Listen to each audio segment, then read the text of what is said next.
There's a woman who I think she was quite key in the canon movement in the UK called Claudia Jones. And she said, a people's art is the genesis to their freedom, which I really like.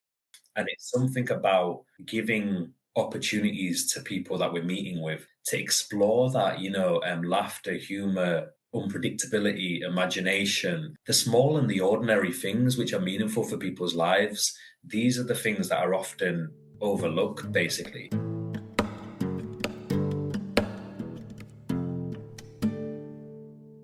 Hello and welcome to Stories Lived, Stories Told, a dialogue-driven podcast exploring how to create better social worlds through better communication. I'm Abbie, and today I invite you to join me in conversation with Anokh, Goodman, and Rana Kökçinar as we take a communication perspective on super-coherence and incoherence. To take a communication perspective is to consider what we're making and how we're making it through our communication practices. This means we look closely at patterns, context, stories, and relationships, and that we embody curiosity, mindfulness, collaboration, and dialogue to create better social worlds. So whether the topic of today's conversation is familiar to you or not, the hope is that using a communication perspective will reveal new ways of seeing and being for all of us. At the top of the episode, you heard one of our conversation partners today, Anokh Goodman. Anokh is a systemic psychotherapist, clinical lead, and training consultant in Leeds, North England.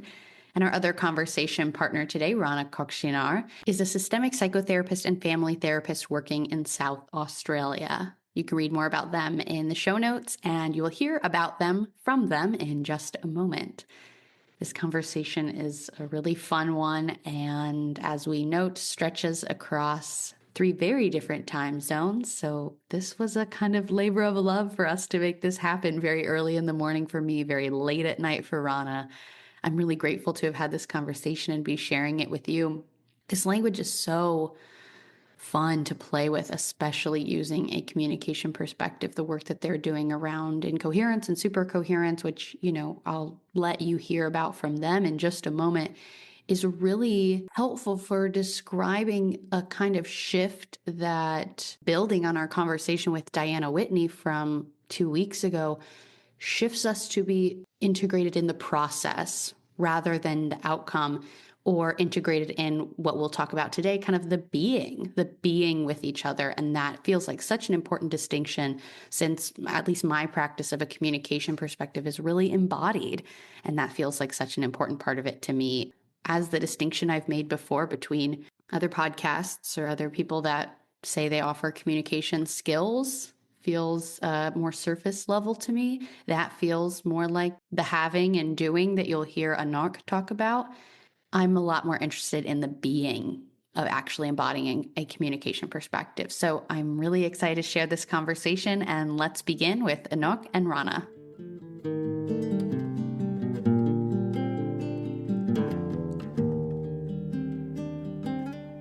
Hello, Anokh and Rana. Thank you so much for being a part of this conversation with me today. Hi, Abbie. Really good to talk with you both today. I want to start, like I am this season, bringing this back. And it's been a really great practice to bring back, to set the tone of the conversations. I want us to all answer the question, how are we arriving today? So are either of you feeling like you have an answer to that and want to start us off? I think curious about this process.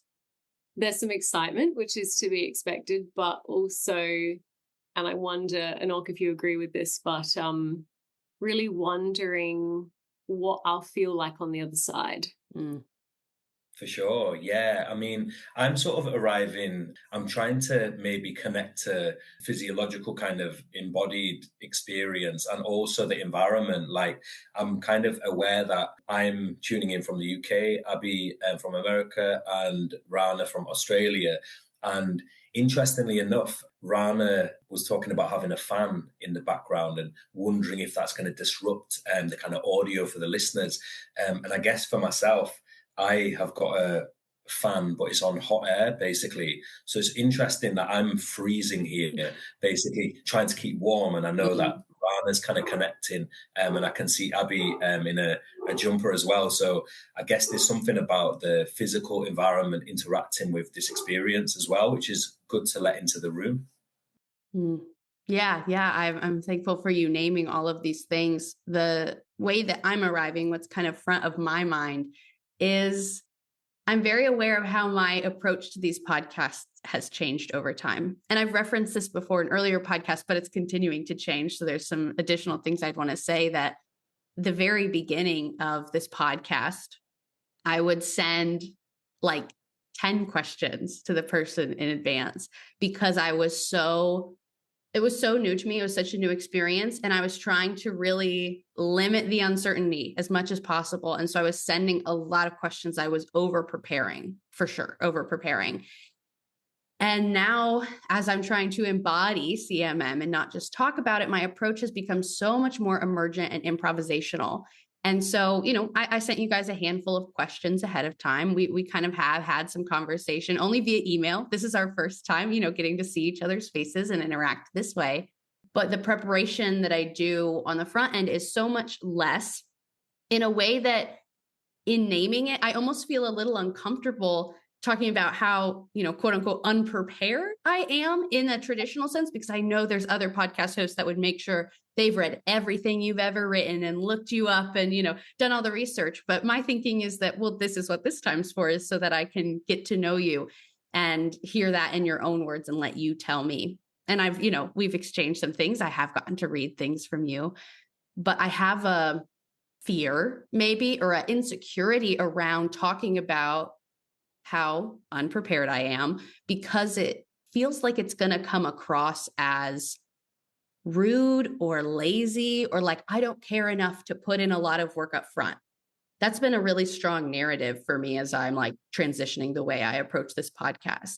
And so it's been a really big shift for me to actually, this is language that came up in another podcast I recorded, but kind of plan for emergence was the language that we used.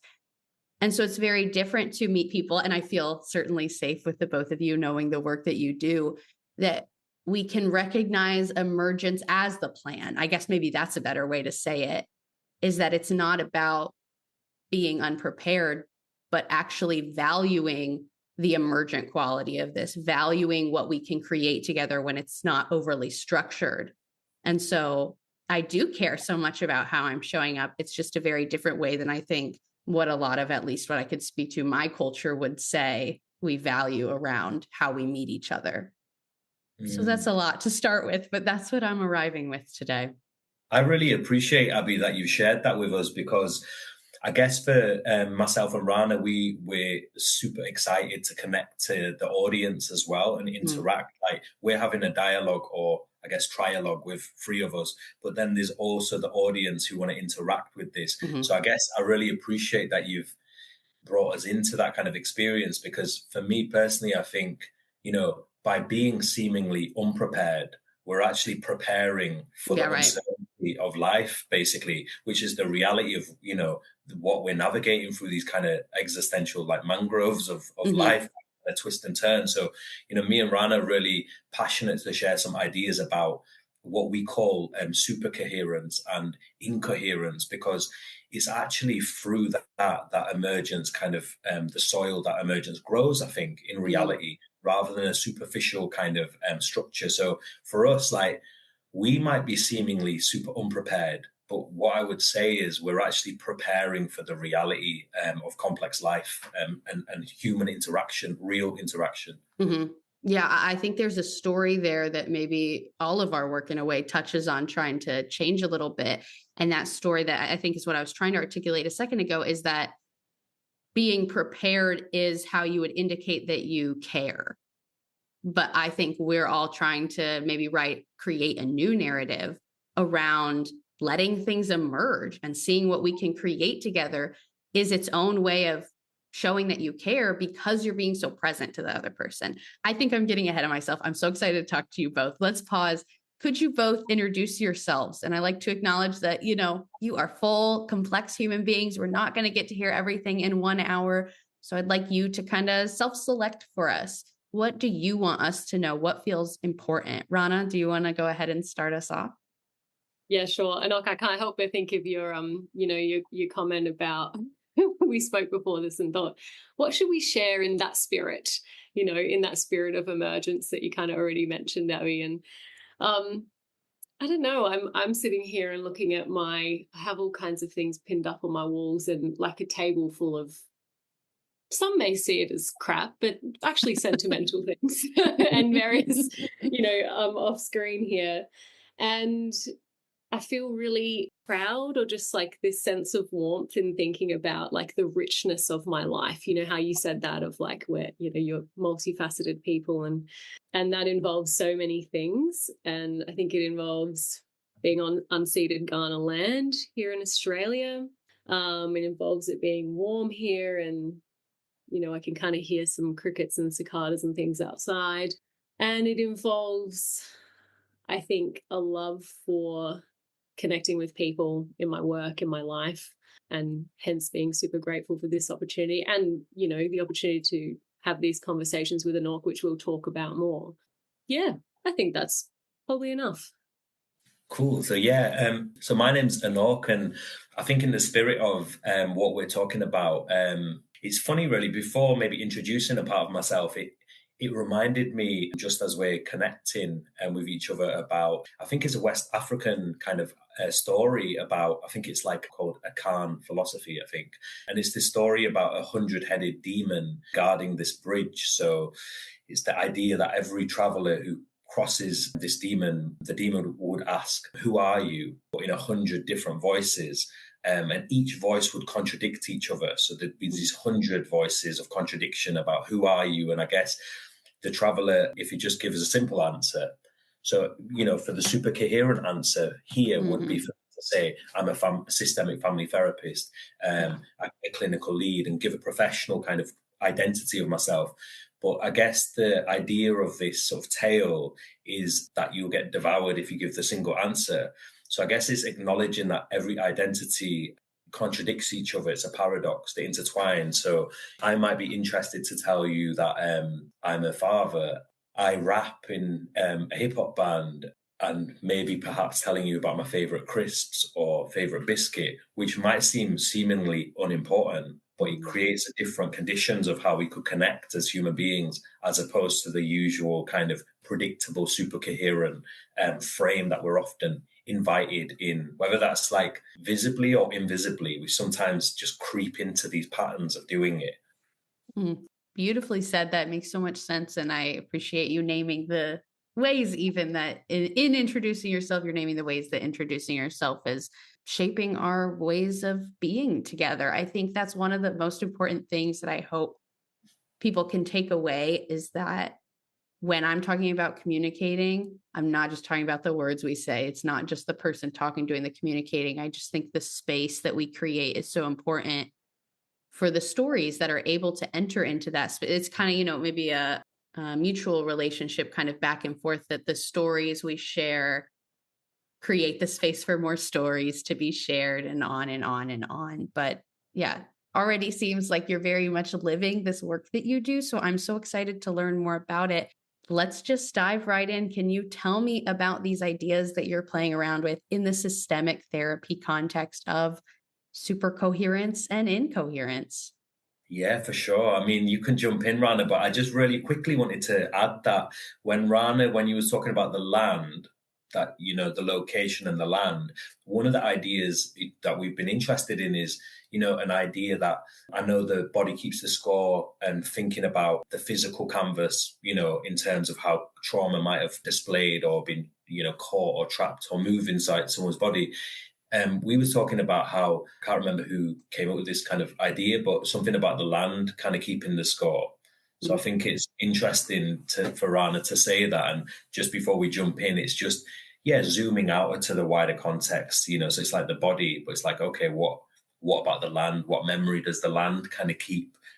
Even your house, like what memory does the stories, the rooms in your house kind of capture or retain in their memory? So I think just before we're jumping in, it's my interest is like go wider. So even systemic therapy, I'd say our ideas interplay with systemic therapy, but they're not only restricted to the therapy room.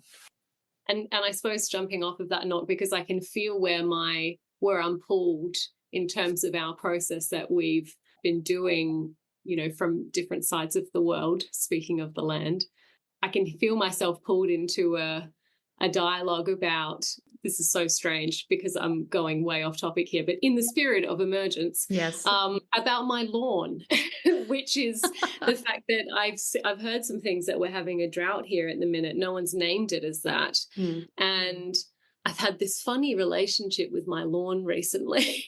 I sound like I'm in a therapy session, speaking as a therapist, but it's been just dry and horrible, and we have this huge backyard, and it takes so much water to take care of it, and we rent, so there's a whole bunch of kind of nuanced thinking that I have about, should I be taking care of this?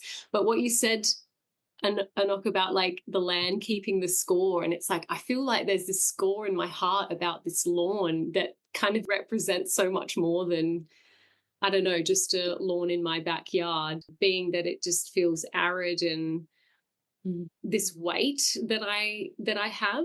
And I guess it made me think of, like you said, how these things go broader than just systemic thinking. I mean, I think it would be easy in the way that you felt that allure, like Abbie, you spoke about, there's that draw towards the super coherent, like there is a natural appeal, or I don't know if I would say natural, but some kind of appeal towards that frame of seeing things where we can make a really neat box around something.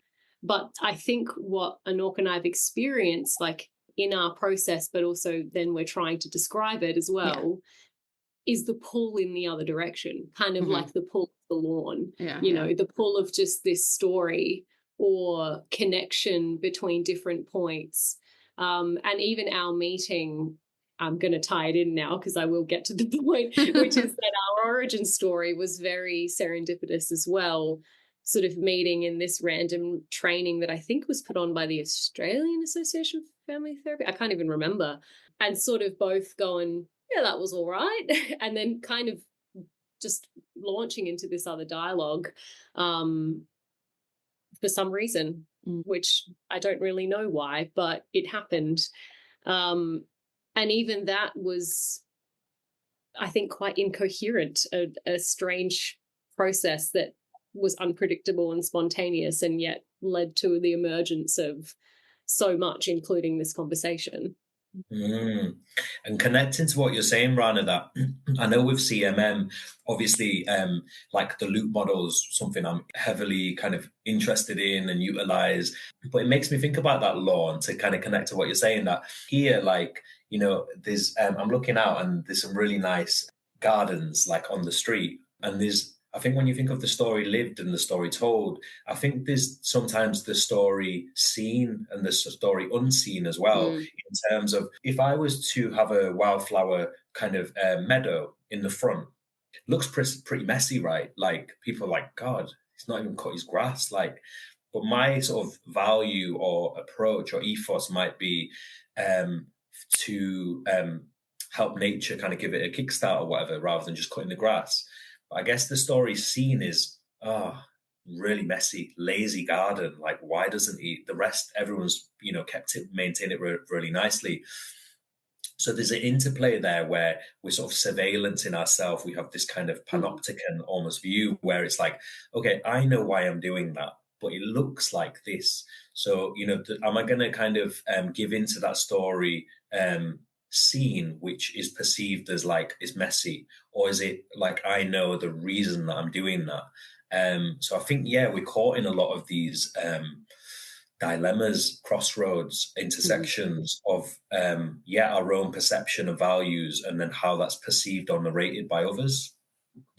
Yeah. To me, it feels like the starting place for all of this is really about bringing people's attention to what CMM would call a bifurcation point, and just making people aware of, I think, the choices that they have. That's something I don't take for granted, that everyone is oriented towards seeing themselves as that active participant, you know, that CMM would say they are, as having choices in the meaning made or the stories told. And so for me, step one has to be about awareness, you know, in the work that you all are doing and these new ideas that you're playing around with. You're really asking people to think and show up in a different way. And so it's starting with okay, well, let me even name this moment of a bifurcation point. Let me become aware that there's multiple stories and multiple paths and narratives that are growing out of this, and kind of make a choice. That feels so important to me. And then I think having language around like super coherence is like such an interesting idea to me. I really, really like that. And I'm excited to get into more of maybe how you define that and how you're playing with it and how that's emerged. But it feels like step 2 in that language, even of itself, is like offering tools to navigate through those choices that are then presented to you that you maybe weren't aware were even there before. Yeah, I love the way you've described that. Yeah, you want to jump in, Rana?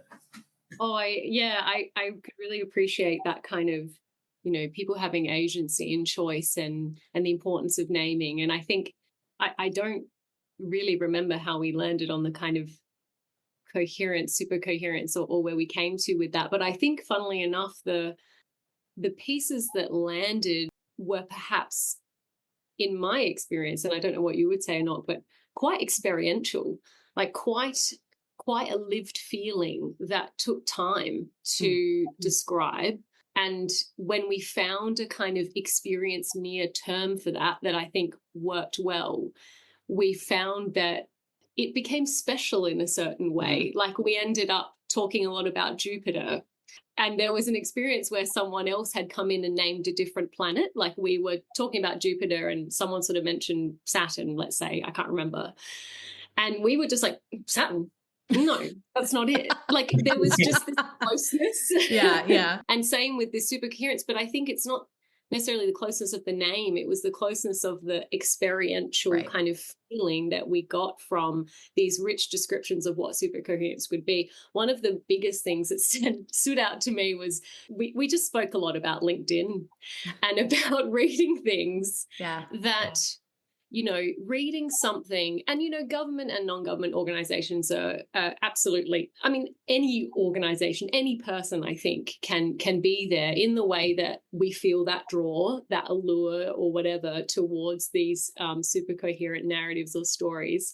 But the more I looked at it, the more kind of plain as day I would think there's something so life draining about these messages that are seemingly different or seemingly kind of creative or trying to do something new, words like community, words like creativity. An example in therapy would be something like what's called the miracle question, which is sort of like a solutions focused question that that is all about, if you were to imagine somehow I waved a magic wand and the problem had gone away and you woke up tomorrow morning, what would be the first thing that you noticed that would tell you that the problem was not there? Now, we kind of got to this point, though, of thinking about how has that maybe just been really commodified, the way that we deliver that, the experience that we have, the space that we create with people in any way, even online, like on LinkedIn. How have we maybe, I think Anokh even named it, like colonize these ideas where we try so hard to do something different, but inadvertently we kind of do the same thing, or we rarefy the same ideas. And I think the piece for me that stood out with that was the feeling that I got about that. It was just like, ugh, like, I don't want to do that. Maybe the feeling for you of like, I'm planning here, but inadvertently by planning, I'm missing the exact thing that I really want to be cultivating. But letting go, or I guess embracing the incoherence of what might just emerge anyway, I guess I found really fruitful, but I also feel it's taken practice between Anokh and I, and it's been something that maybe has had its own energy that's built over time. For sure. I think that makes sense that it is something to practice, because you're not, I kind of framed it, which is, as a binary, which it's not, but as a new story, old story. And then, maybe many other stories, or choice 1, choice 2, story 1, story 2, whatever, many stories, not just one or the other. But you're not just asking people to give up their clinging so tightly to coherence or super coherence. You're actually asking them to turn around and embrace something they have actively probably tried to limit in their life. And so it's not just like this neutral, like just let go of that, and just be, it's like turn towards this thing that has maybe been very scary or off-putting to you.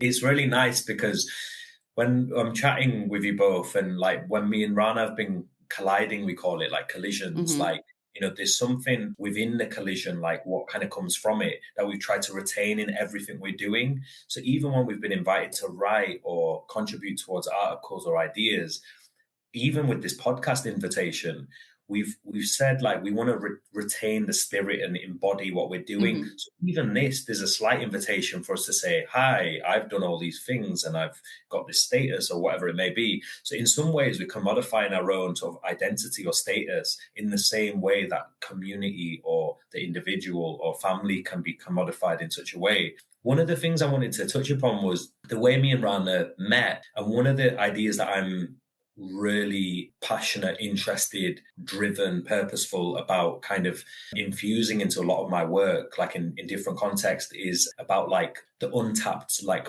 power of strangers, basically. Transient interactions. So with Rana, we were strangers. We'd never met before. We sort of collided in this bizarre shrapnel kind of asteroid like collision or whatever. So for me, I think it's something I didn't reflect on my own life experience until I've been exploring these ideas.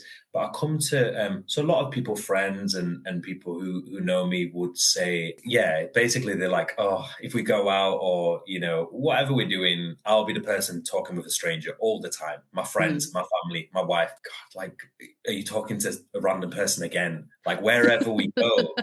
Yeah. But I've never really realized that has been such a rich resource in my life. It's probably been one of the most powerful things, which I haven't really acknowledged what that's given me in my life, the richness. And I guess that the power of transient interactions. So I'm on the board for the Association of Family Therapy, so it's called AFT. And we had a conference 6 months ago, and it was really incredible, really powerful, connecting with people on a human level, really, really great experience. On the way home, on the train home, it's about 4 hours. I was talking with this person next to me. Took about half an hour, 40 minutes. I was thinking, okay, we usually use the bridge, the segue of the tedious kind of like weather, whatever it may be. The train is delayed, frustrated, the humanizing bridge to get to the good stuff. So we did that. We did a little dance that you do, the kind of super-coherent dance. We're both humans. We both pissed off that the train is delayed or whatever. And we jumped into this really powerful interaction, sharing these deep stories about our life. By the end of the 4-hour journey, the woman was leaving. So I got up and we gave each other a massive hug. Must have been like a 15-second hug. I think people on the train were like looking and they were sort of voyeuristically listening to this story, thinking this is quite deep, like rich story of human life. I think some of them were thinking, what the hell's going on? They're like hugging now. But for me, I knew that I wouldn't probably see that person again. And there was something powerful about creation being new, transient interactions, especially when globally we have an epidemic, of loneliness, which is, eclipsing the world basically in many places.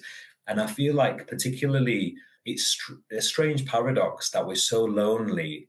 Even if we're in crowds or with people, we feel lonely sometimes.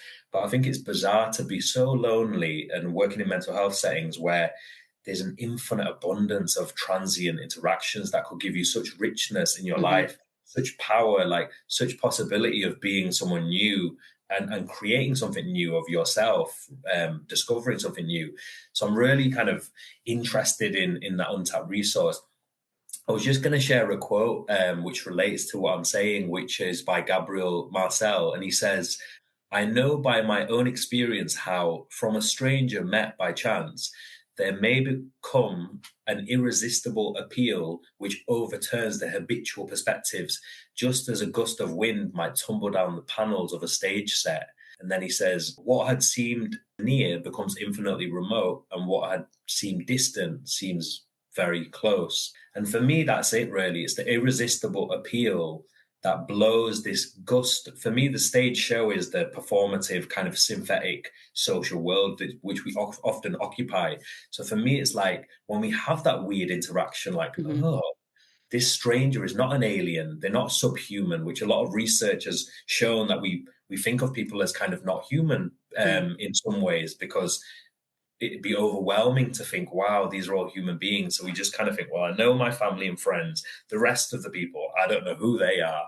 And I love that idea that the gust for me is like the stage show is wobbling, and we're like, oh, maybe this world, this show is a bit more synthetic. The social world is more synthetic than we anticipate.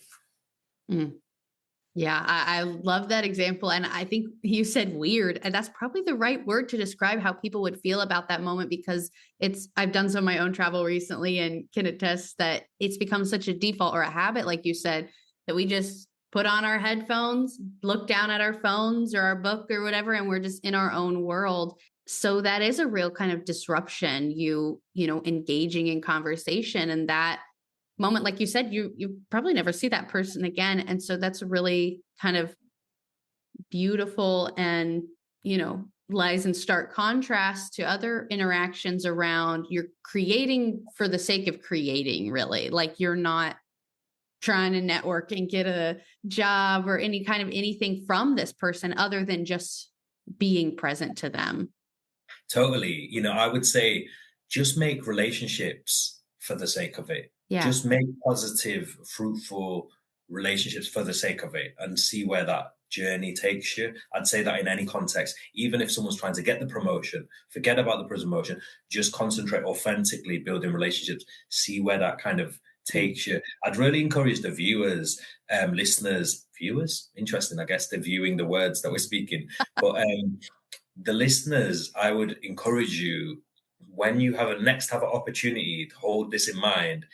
And there'll be that crossroads of Kindle, book, headphones, blocking the world out. Maybe just try and instigate that conversation, because me and Rana's ideas are heavily, I guess, integrated in these ideas of like emergence, taking the opportunity and seeing how your relationship with that person shifts at the end of the conversation.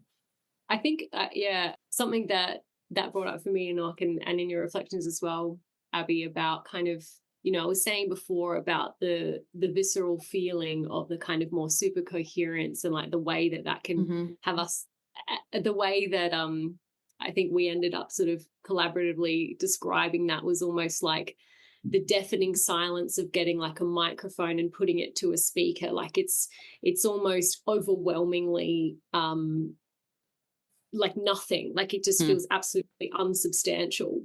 And I think what you're saying, Anokh, about the encouragement to kind of explore the relational terrain of the places that you go and the people that you end up colliding with is, I would encourage this sort of the feel, like what is the feeling there? How do you viscerally experience that? Because I think something that I've become more and more aware of with our conversations, Anokh, over time is the state change, the actual experience in my body of doing and of having these conversations, of leaning into these places of just random spontaneous emergence and ending up in a meaningful, connected, profound place that doesn't necessarily mean it's profoundly intellectual or profoundly whatever. But yet it feels that way. And I always think, like, how do we hold on to that evidence of why this could be not just useful, but just feel and experience something new and different and maybe joyous and playful, that gives us a reason to try. Like it gives us some incentive, because the pull of the super coherent, and, you know, I think we can't deny that there are systems in life that we need to abide by, like we need to ways to live. And, you know, Anokh and I talk a lot about, you know, meeting minutes and just things that seem to drain you of the like why does this exist, and do we really have to be doing it this way? So, but we, you know, but colliding with those things is inevitable too. But I really wonder, I'm so curious about what would a person's why be, you know, and is it a moment of chance? is it something that what is their why? And is that enough to motivate people to think about taking that chance to feel something different? Mm-hmm. I appreciate you kind of calling out and naming that, like, what are you feeling? Because I can put myself back in classes that I was in college studying interpersonal communication. And the experience I had over and over and over again was less of, oh, this is a totally new concept. Let me try to like imagine what that could possibly be like, take this in. It was more of a, yes, like a recognition of like, oh, I've experienced that. You've just given me language for it now. And so I think that's, you've kind of described what I've heard, at least you've described your both having that kind of same experience of coming up with this language, and this distinction between super-coherence and incoherence is more of a maybe recognition in both of you of like, oh yeah, that's the word for it. And now I can immediately think of how I've experienced. So speaking of, how you experience it, I love hearing that story from Anokh of on the train, of wherever you were interacting in that way. I wonder if you have any other stories you'd be willing to share that might provide another moment of recognition for people about maybe experiences you've had before or after you've, named it in this way of being aware of that moment, that bifurcation point where you could go for super coherence, but instead went for incoherence or created Yeah. incoherence. Yeah, absolutely. I love the way that you've kind of shared your own experience between that recognition and then it becoming, I guess, more abundant in your perspective in a way. There's a Sufi poet called Hafiz, I'm not sure how to pronounce it, I think it's Hafiz or Hafiz, and he talks about like the words we use become the house we live in. So for me, I love that idea, like the stories are then cultivating like the environment. So similarly, yeah, as we've brought this language about, we're noticing the presence of this super-coherence, incoherence.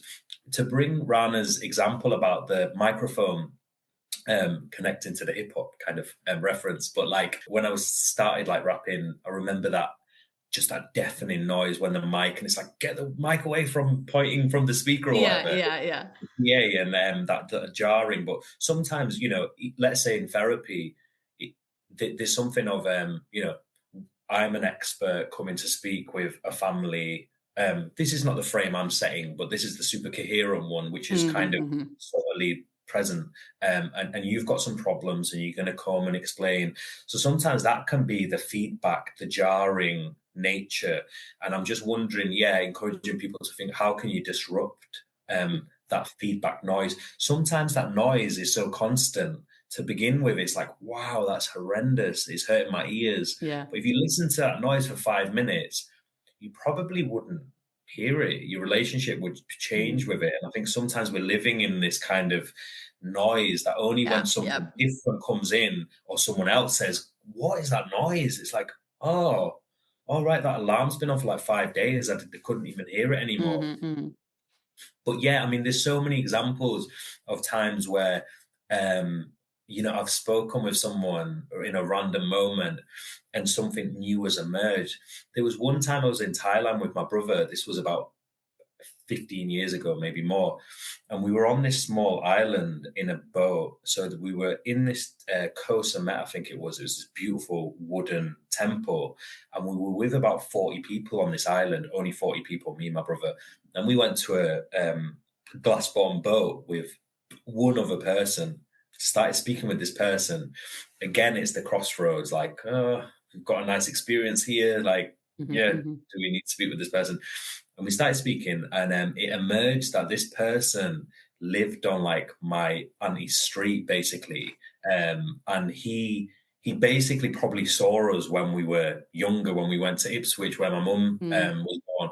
So it was this bizarre Truman Show-esque experience. Right. Getting freaked out, like, is there a person in the moon with a audiovisual equipment or whatever? But it was just bizarre that, like these opportunities open up and you're like, wow, so much can come from that. Yet so much of the meta narratives we're told about don't talk to strangers, stranger danger, so it's bizarre. I find that in a world where most of interpersonal kind of conflict is by close relations, really, for the majority of the time. So it's a weird paradox to then say, beware of strangers. Yet the potential is so huge, I think, to kind of learn and grow and have reciprocal kind of growth from these transient interactions. The fact that you won't see that person gives it a real power, really, I think. Yeah, Rana, any stories coming to mind for you? I'm thinking about it, but I feel like Anokh is so beautiful, and I think there's like, I was imagining Thailand. I'm actually going to Thailand like next month. It made me think of the landscape in which that happened, like just probably the immensity of, I don't know, the water or the waves or whatever, and how that the whole kind of sensory experience of that would have been pretty epic. I just kept bringing to mind, I think, an example of within session, like with families and things. And I think small moments, and that I always think of when it comes to that strange interactions with strangers, I think a part of me feels that there's something really precious about the letting go of that as well. The not having to capture, the not having to kind of cling to the thing, because it's sort of inherent in the stranger part, in this inevitable maybe goodbye, or that the 15-second hug. Mm-hmm. And that is no less profound. I keep thinking of this moment where I have no idea what we were talking about in the actual session, but I remember I was with a couple, and at the exact same time, clearly I must have said something hilarious. I have no idea, but they leant back on their chair at the exact same time, put their hands at the back of their head, and let out this big laugh. And they did it at the exact same time as each other. And I could have kept, like, I was going on some point, presumably, but I just remember thinking, I need to point, like, because they didn't notice. They didn't notice each other doing it. And it wasn't like therapeutic, me trying to point this out. I just thought that's hilarious. And there was something really precious about that moment. And I think taking that moment and then going with that and going like, do you do that all the time? Like, what is that? You just landed in this exact same way, and you didn't even know each other did it, and just letting the course of the conversation, take it from there. And again, feeling into that moment with them. There's this wonderful attunement, I think, that happens when we laugh together, and when something like that happens, that there's no control. It's just only this serendipity.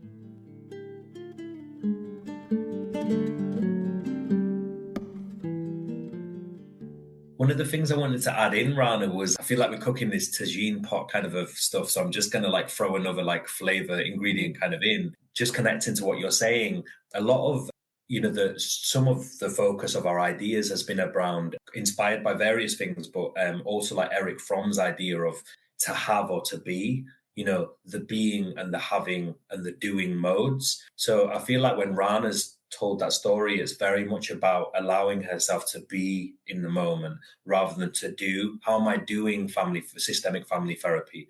And, very much like one thing that was struck by was this kind of cultural, historical perspectives on being and doing and having. Mm-hmm. Like there's some poems around flowers, basically. And I think the American poet Tennyson, speaks about like, I see this flower and it's really beautiful and I need the beauty. So I go and I grab the flower and I pick the flower and it's, I possess its beauty, but then ultimately it dies, it withers away. Mm-hmm. And then Basho a Japanese poet, has this idea where his poem is saying, I see a flower and it's really beautiful, but I can't interact with this flower because I'm very, it's of a different world to me in a way, is how I see it. And then there's another poet, I think he might be a German poet, who says, I see this flower, but it's dying. So I need to interact with it to maintain its beauty, to replant it somewhere else. So I feel like there's something of the being or the doing or the occupying where we want to possess. Even our language is embroiled in it, really. We say, are you having a good time? Abbie, are you having a good time? Rana, are you having a good time? So we're having the time, we're consuming it in a sort of way, rather than are you being in the good time? So I think even linguistically, we're sort of so embedded in it that we don't even see that we're stuck in a kind of doing and having loop. I'm going to do some stuff to have some stuff. I'll do some work with a family or a team, and then we'll have some outcomes. Then we'll do more work to have more outcomes. There's very little about the state of being, I think, and the transformational power, which is, for me, is underneath the work that we're doing, but we don't speak to it really, and we don't acknowledge it. Yeah, that opens up so much for me. And as you both have been talking, I'm going back to what you offered before with this gust of wind and the scenery of the play shaking, and maybe kind of drawing your attention to what you thought maybe were the walls or the boundaries that are, they're a little more flexible than I thought they were. And so, as we talk about being active participants that construct our social worlds through communication, it's, I think, important to do that pulling back that we've already talked about and zoom out on yourself to see your constructing of social worlds in the context of already constructed social worlds. And so it's this process of deconstructing and reconstructing or constructing something new. And that, just feels very important in that kind of same way of what you were just talking about, to zoom out and see that relationship that's happening there, the creating, in addition to the being and the having and the doing, and the creating in the context of the uncreating or the recreating that also has to be done because you already are in the social world. I think it's so important. I really want to draw people's attention to, as they're thinking about themselves as someone who gets to make their own meaning, how can you go back and do that reflection on the stories, the narratives you already have internalized or been given, and how can you conceptualize those as just stories somebody else said meant what it means, and then you've taken that on as again, maybe scenery of the play that you thought was the Truman Show is a great example. You thought this was the social world, but the social world can be something different, and it is something different. I just wanted to respond to say, wow, like I really liked how you've kind of absorbed that and what you've shared and created, and from some of the things we've been speaking about. I really appreciate that because, it sort of makes me think about, like, you can't unsee. Sometimes it's like a Rorschach test. Like once you've seen what the blot is, you can go back to the blot, but you can still see what you saw once it's silhouetted. So similar to what you're saying, the stories we can deconstruct, reauthor, reconstruct stories. It's not like, oh, well, they're done now and I've got this knowledge now and I'll just go on my journey. We can still revisit places and redefine them. But sorry, Rana, you jump in, I think. As you're talking, Abbie and Anokh, it reminded me of, I guess, one of the ways in which Anokh and I have some crossover, I suppose, is working with families. And it reminded me of the stories that people bring about therapy, and that they bring stories about their problem, but they also bring stories about what kind of relationship they're expecting to have with you and the problem. And I think for me, as someone who's earlier in my family therapy career than Anokh, it's been a really interesting process to think about these ideas of incoherence and super-coherence in that work, and also just of that being and doing modes, and understanding the influence on, yes, the effectiveness of therapy, but of the relationship, and how my positioning of being with them is, and I keep using this word, but it's an experiential invitation for them. I think they feel it in a different way, but then they also come in with their own ideas. And I shared with Anokh the other day that someone basically outright said to me the other day, I thought I needed to come here and convince you of something. But I realized I just need to come here and be, or something along those lines. And I was like blown away because this person like articulated my exact thoughts and the things that we've been talking about, perhaps unbeknownst to them. But I guess that, it gave me shivers when that person said that in that kind of embodied way of there's something about experiencing that difference together, and you can invite people into that process. And I think what Anokh and I, maybe what we've done is sort of just we've mutually invited each other into some kind of process like that, and then realized and felt the difference and effects of that process. And I suppose that's really what change is for families, right? It's invitation into a different process for them to feel the effects of that process and then do what they want with that. Basically, they are their, like you said, the power of agency there, and having their own change in their own way and making their own story about that. I don't think it's necessarily on us to construct the story, but to maybe hold a way of being with them for something different to emerge. And I suppose I'm really explicitly trying to embrace this more kind of random, spontaneous quality in the work and see what emerges, because it catches people in a way that you can't recreate or you can't like force when it's authentic. Yeah. Obviously, in this conversation, this goes beyond your practices, but maybe using some of that same language I was using of being aware of the social world you're deconstructing as you're reconstructing or constructing anew. I'm curious about how this work that you're doing exists as a part of the social world and also as a deconstruction of the social world of systemic practice and using a systemic lens. In what ways is this something that has emerged out of the social world you exist in of using a systemic lens? And in what ways is this maybe pushing the boundaries of that or creating something new? Yeah, for sure. It's really interesting because if we think of the metaphor of the stage in the frame, I think quite often there's a phrase with colleagues and people who might be supervising, supporting, who might say, am I being systemic enough? Sometimes there's a phrase that kind of comes out in a way. So it's this self-surveillance, maybe like, am I being systemic enough? Sometimes I am curious about, is systemic being systemic enough? Like in some ways, because what I would say is how it's influencing me and Rana are really interested in sharing these ideas and some of our processes. We've been using a lot of collaborative autoethnography kind of research methods and stuff. So that's like a separate story, but I'm really interested in making research accessible and fun, basically, like creating dialogical research where sort of living entities of knowledge as well, rather than sort of replicating inequality sometimes, which, can be done through sort of some methods. But yeah, I was speaking about kind of seeking the emergence in the emergency. So what I mean by that is I think a lot of responses to crisis give birth to new crisis, basically. So sometimes the way we go about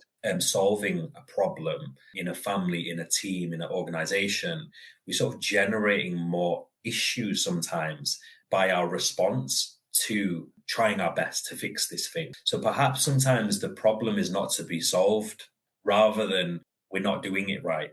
We've not done it right. Maybe the whole concept of how we're perceiving this needs to be kind of reviewed, reauthored before. And I would say within sort of systemic kind of field, I'm really passionate about kind of artful approaches. For me, it's more art than science. What I mean by that is it's more about the unknown, exploring what we don't know, the infinite unknown, as opposed to analysis, neutralization. Like, it's much more about kind of reciprocal influence.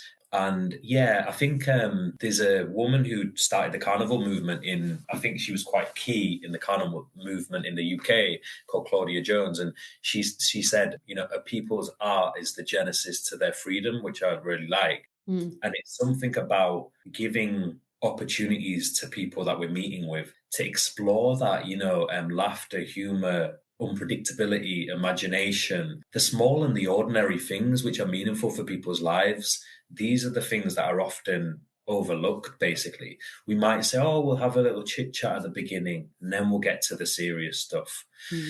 Whereas I'm kind of asking people to think maybe the small, ordinary things in life are really important for us to be exploring in more detail. One of the things me and Rana have been doing, actually, one of the elements was we asked this question, basically, which we're exploring at the moment. It might be one for the audience to like have a think about. So we just had this image of like, and there was words, which was electron, flower, family, and Jupiter. Obviously, like, got a thing about Jupiter. And we just asked people, could you write down how they relate to each other? electron, flower, family, Jupiter. And it was interesting because quite a lot of the responses were like, what do you want me to do, in a performative, in a assessed way, Right, which we right. haven't asked that. But it's like, what? I don't want to look stupid. What's the right answer? Yeah. The second question we asked was create a unique connection between what you see on the page. Express this in any form that you prefer. So our hypothesis is that the second question, however people manifest that, whether it's a story, a play, whatever it is, their relationship with that is going to be different to the original question, which is write down how they relate to each other in that super coherent frame. Because there's almost a subtle invitation that it has to be, there's a right and wrong kind of answer. And we was thinking about this in the frame of climate related distress, whatever language people use. Even the language of climate crisis, I find kind of bizarre sometimes. Like, I don't think the climate is in crisis. It's probably more of a human crisis rather than the climate's like, oh shit, like what do we do about ourselves? How do we keep existing? So yeah, we were really interested in this, like, everything's going to be fine, don't worry, it's all made up, or the world is in a horrendous state and we need to act now. And there's such a polarity that to me is the jarring feedback loop. Sometimes it's like, don't worry about it, nothing wrong, carry on working, carry on cracking on, or the world is literally going to implode, like our existence on it. And again, that's a ping pong. It's like it somehow maintains. So what we were interested in is if people create their unique relationships with the environment, however that they want to do that, trusting that process will get us to somewhere better than it's good or it's bad. Yeah, and I remember when we were talking about that, Anokh, I was sharing about, I'm thinking back now, but at least in my mind in this moment is, there was a time where we have a lot of bushfires here, and there was a time where there was a fire just down the street from my mum's house, and she lives in like metropolitan, literally a couple of kilometers from the city center, and bushfires don't tend to happen there. And there were all these experiences that are much more closer, much more embodied, much more relational, that mean that it's almost like my data about climate is in that space and no longer trapped in that just big feedback loop of like, it's all good, it's terrible. It's like, oh, actually now I've got this other way of interacting with this that maybe makes it more tolerable. I don't know. I don't even know if that's the goal. I'm not sure, but it's not that. It's less coherent than that. It's more this other space. That was one thing that I was thinking as you were talking about that, Nog. But I also think, the spirit of kind of feedback loops in terms of how we received those answers from the people that we propose those questions to. And there were answers that were, it was quite, this is what you want to hear, right? And actually the latter question about, create a new story or create a story you've never told before, or interact with this in a way that maybe no one's ever thought of, I think at least I didn't hear as much back. And that really had me thinking again about people's motivations, or why would they try something new, when in my mind, and maybe in the spirit of our dialogues, and I remember thinking something like, oh, maybe I'll like bury the piece of paper in a certain spot, like in the forest, and like maybe I'd come back in winter and there'd be like a mushroom growing out of it, or like, I don't know, just letting those ideas flow. But I think in a way, in the air, there's just not many invitations to do that, and people can feel like, oh, hold on a minute, what are you really asking here? But I think our experience of those dialogues has been incredibly generative.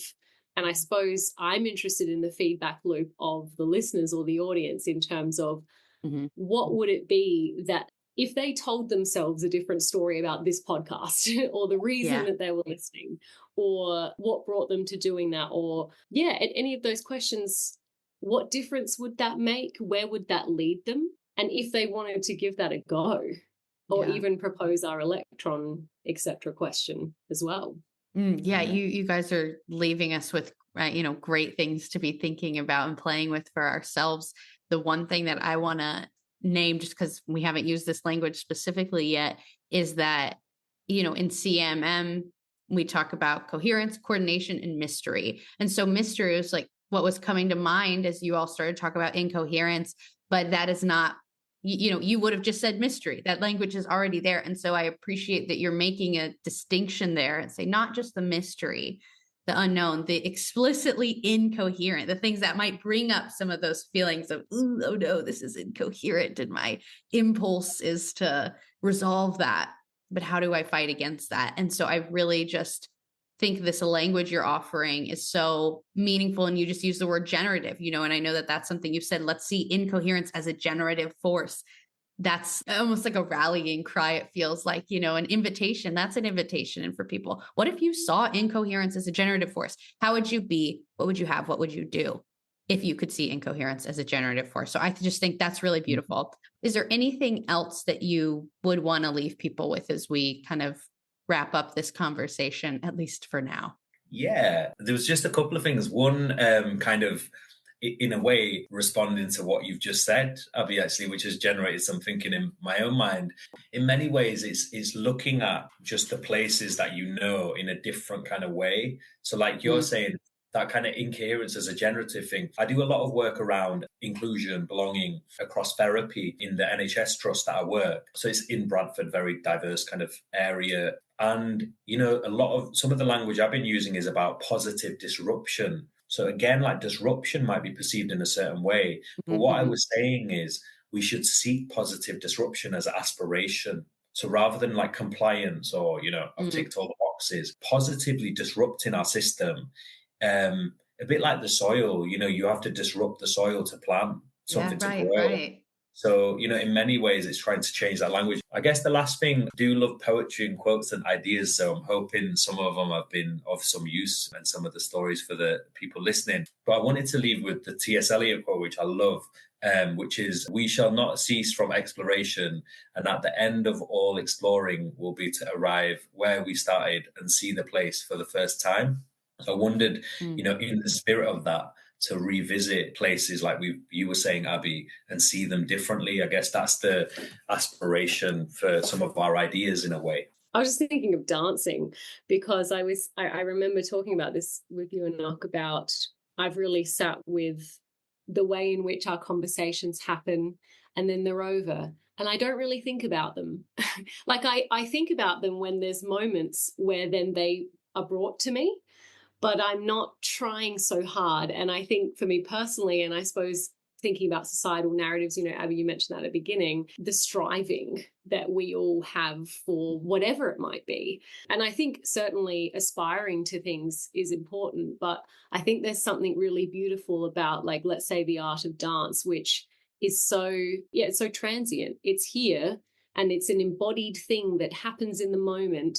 We have in Adelaide, we have the Fringe Festival on at the moment, which is a huge, huge festival, like thousands of shows, and a lot of them are dance. And I always think it's such an inspiring time because you see these acrobats and people doing things with their bodies, and then they do them and they're in a space and then it's over. And then the tense of, that art piece is done, and yet it's living on as some story in everybody's experience that is taken away, and it happens in this particular time of year that has this particular weather and has this particular feel to it within the city that I'm in. And I think that so well represents that element of being with, and then being with the next thing, and kind of letting that experience or that process or whatever it is go in a way as well. Letting it be as well.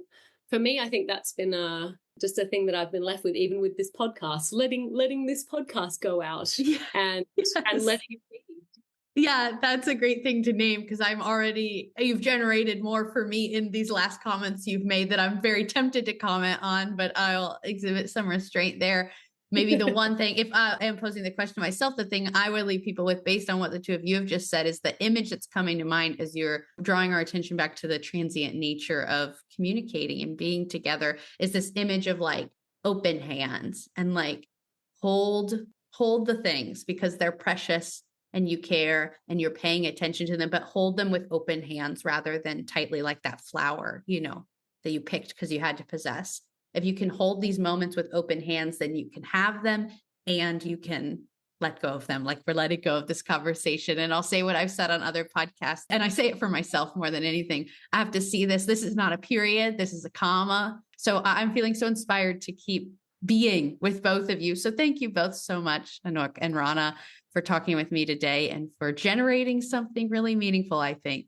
Oh, thank you. It's been a real pleasure to like just jump in and bring you into the spirit of like the things that we're trying to create and share kind of wider. So it's been a real privilege to kind of just connect and be together. Yeah, second that. It's been awesome and just so cool that we can do this from different time zones. Yes. Yeah, we're truly spanning the time zones. So thank you both so much.